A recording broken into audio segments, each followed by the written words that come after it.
معروف سندھی ادیب امر جلیل نے اسلام آباد میں ایک بنگالی باورچی رکھا۔ وہ مہمانوں کے سامنے کہتا، جلیل صاحب چائے لاؤں؟ جلیل صاحب کچھ اور تو نہیں چاہیے؟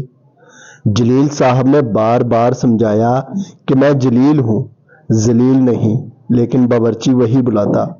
کسی اور بنگالی نے اس کا حل بتایا کہ چونکہ بنگالی جیم کی آواز کو زے نکالتے ہیں اور زے کو جیم پڑھتے ہیں، اس لیے آپ اسے اپنا نام جلیل کی بجائے جلیل لکھ کر دیں، وہ درست پروناؤنس کرے گا۔